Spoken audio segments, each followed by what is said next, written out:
मङ्गलं भगवान् विष्णु मङ्गलं गरुडध्वजम्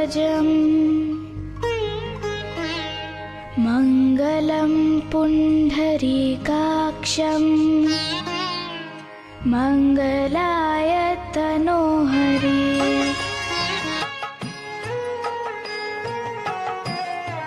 নমস্কার, জয় মা। আমি মা ছিন্নমস্তা প্রধান সেবায়ী। তো আজ মায়ের বাৎসরিক উৎসবের 53 বছর পূর্ণ হলো। তো ছিন্নমস্তার 1973 সালে স্বয়ং কৃষ্ণচরণ গুইন যে স্ট্যাচু করা আছে, উনি 93 বছর বয়সে স্বপ্নে আদেশ পান। আদেশ পাওয়ার পরে মন্দির 1973 সালে প্রতিষ্ঠা করেন। সেই সাল থেকে মায়ের বাৎসরিক উৎসব আজও পর্যন্ত চলে আসছে। 53 বছর পূর্ণ হলো এই বছর মায়ের। দশ মহাবিদ্যার ষষ্ঠ বিদ্যা হচ্ছে ছিন্নমস্তা।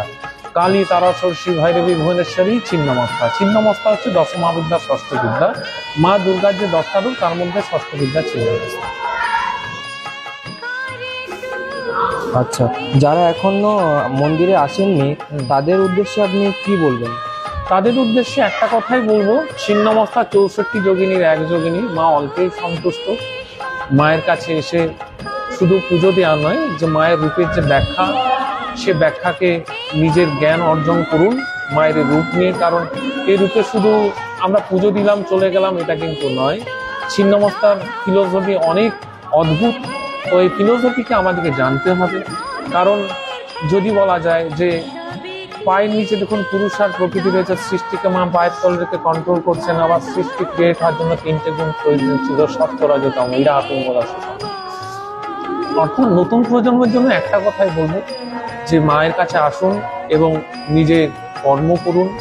মায়ের কাছে যে কিছু আপনাদের প্রার্থনা আছে সেগুলো মায়ের কাছে পূর্ণভাবে অর্পণ করুন। মা সন্তানকে সম্পূর্ণভাবে সে ফল প্রদান করেন। রূপ দেখি তোর এলো কেশি।